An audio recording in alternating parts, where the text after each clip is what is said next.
आपने सुना है कि नरेंद्र मोदी जी बीजेपी उत्तर प्रदेश में क्योटो की एक सीट जीत रहे हैं।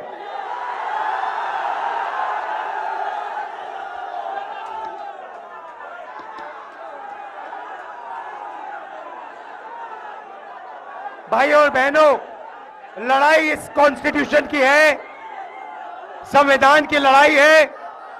बीजेपी आरएसएस इस पर आक्रमण कर रहे हैं और मैं उनको कहना चाहता हूं, अंबेडकर जी का संविधान, महात्मा गांधी जी का संविधान, जवाहरलाल नेहरू हिंदुस्तान का संविधान, कोई भी शक्ति इसको फाड़ कर फेंक नहीं सकती है।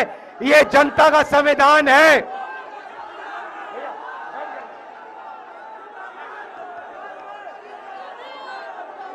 भाइयों और बहनों, नरेंद्र मोदी जी ने 22 लोगों को अरबपति बनाया है।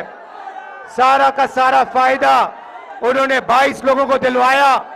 अब हम करोड़ों लाखपति बनाने जा रहे हैं।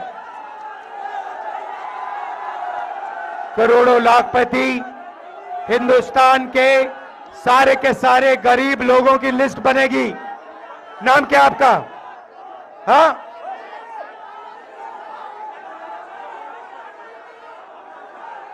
जैसे साधु पटेल जी जो हैं, ऐसे लोगों की लिस्ट बनेगी, करोड़ों लोगों की लिस्ट बनेगी। हर गरीब परिवार में से एक महिला का नाम चुना जाएगा और फिर करोड़ों महिलाओं के बैंक अकाउंट में टकाटक टकाटक टकाटक टकाटक साल के 1 लाख रुपए, महीने के 8,500 रुपए हम डालेंगे। भाइयों और बहनों, किसानों को पहली बार कानूनी मिनिमम सपोर्ट प्राइस और कर्जा माफ हमारी सरकार करने जा रही है। हिंदुस्तान के किसानों को अनाज के लिए, शुगर केन के लिए, आलू के लिए, कपास के लिए हम गारंटी करके कानूनी मिनिमम सपोर्ट प्राइस, कम से कम दाम उनको हम देने जा रहे हैं। यहां जो युवा आए हैं, आपके बैंक अकाउंट में भी ठकाठक ठकाठक ठकाठक होने जा रहा है।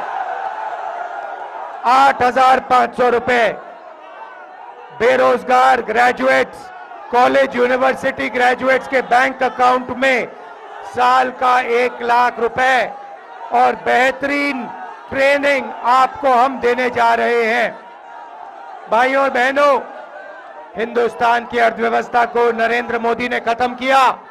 हम आपके जेब में पैसा डालकर हिंदुस्तान की अर्थव्यवस्था को जंप स्टार्ट करने जा रहे हैं। जैसे मोटरसाइकिल के पेट्रोल में के फ्यूल टैंक में पेट्रोल डाला जाता है और फिर चाबी घुमाई जाती है, वैसे ही हम आपके फ्यूल टैंक में, करोड़ों लोगों के फ्यूल टैंक में साल का 1 लाख रुपए टकाटक टकाटक टकाटक डाल रहे हैं। भाइयों और बहनों, अग्निवीर स्कीम है, इस स्कीम को हम कूड़ेदान में फेंकेंगे। जो पुराना तरीका था, एक तरीके के शहीद, पेंशन, कैंटीन जो हम सब जवानों को देते थे, वही हम फिर से करेंगे। अग्निवीर को हम बंद करेंगे, खत्म करेंगे, कूड़ेदान में फेंकेंगे। मजदूरों को आज मनरेगा में 250 रुपए मिलता है।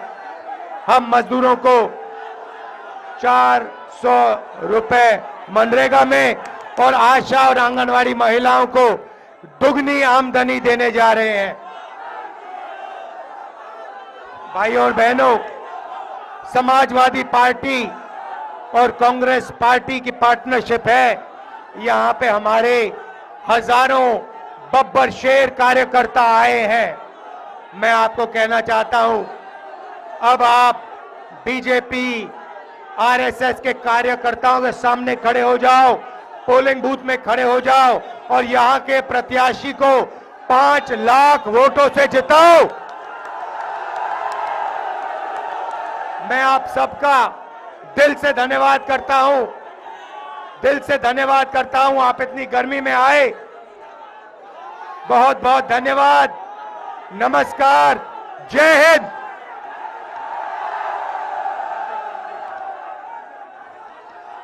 यहां पे हमारे कैंडिडेट रेवती रमन सिंह जी हैं, इनको उज्जवल रमन सिंह जी हैं, इनको आप भारी बहुमत से जिताइए।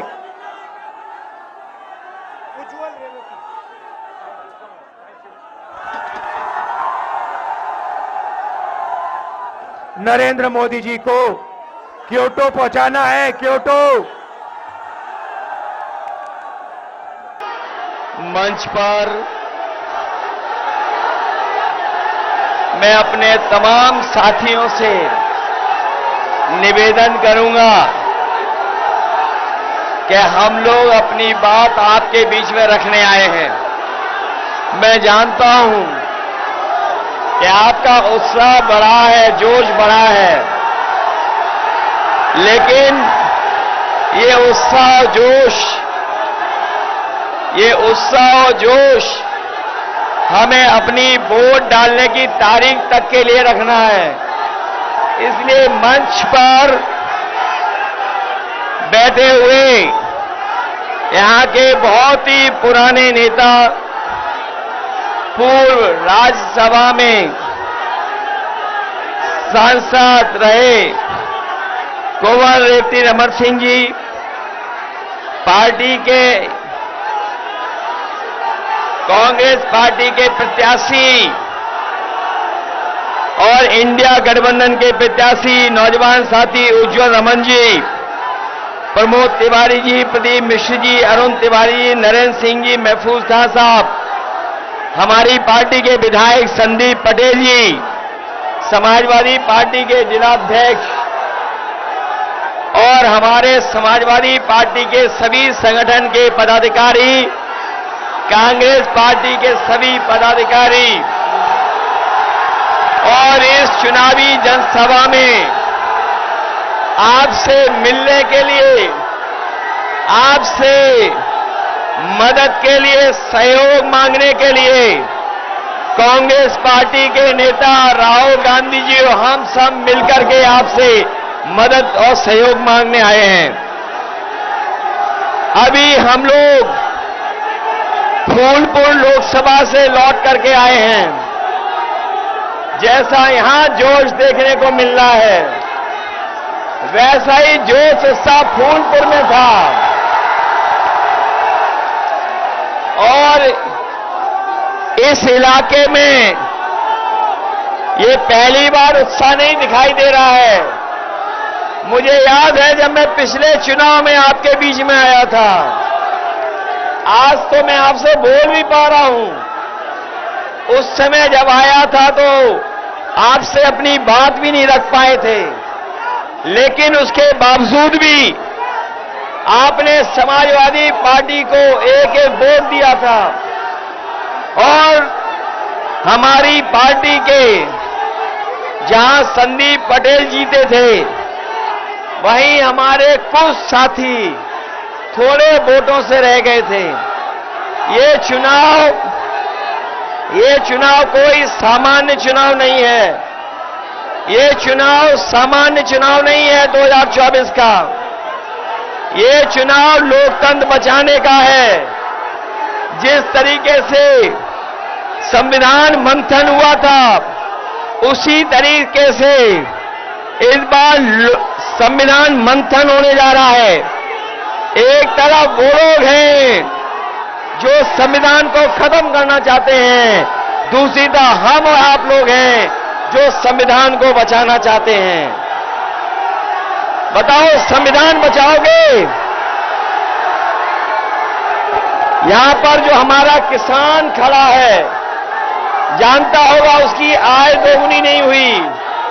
किसान ने आत्महत्या कर ली, और दिल्ली की 10 साल की सरकार में 1 लाख किसान आत्महत्या कर चुके हैं।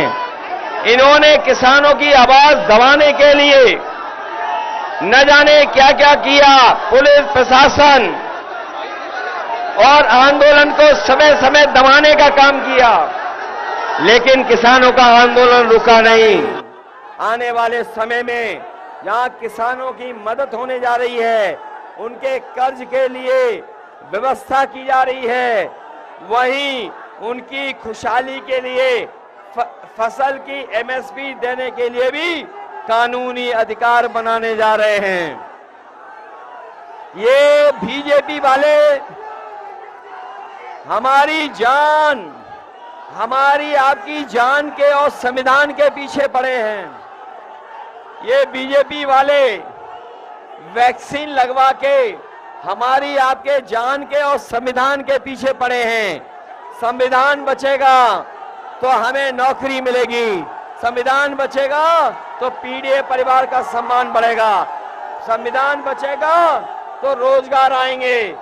इन बीजेपी वालों ने सब परीक्षा रद्द करा दी, सब क्वेश्चन पेपर लीक करा दिए। ये नौजवान जो आए हैं, इनका भविष्य अंधकार में डाल दिया। मैं नौजवानों से कह के जा रहा हूं, ये बीजेपी वाले ने न केवल आपको नौकरी के लिए धोखा दिया है, बल्कि आपके 1/3 जीवन को बर्बाद कर दिया।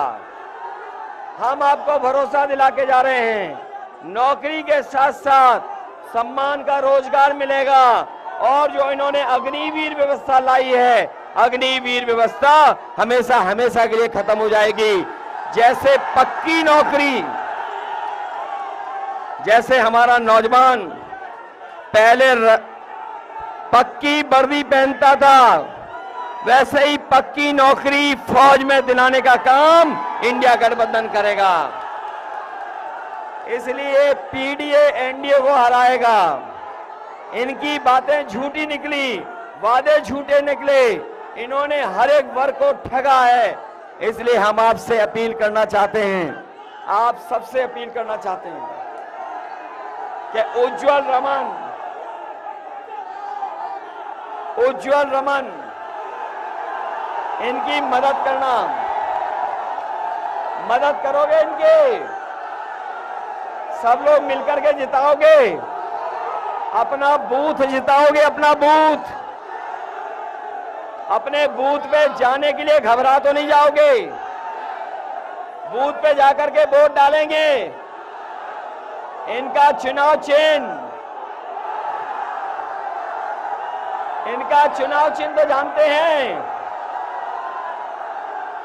इसलिए हाथ पर कांग्रेस के चुनाव चिन्ह पर आप वोट डालना, यही निवेदन हम और राहुल जी आपसे करने आए हैं। मुझे पूरा भरोसा है कि जब वोट पड़ेगा तो ये जीत करके जाएंगे।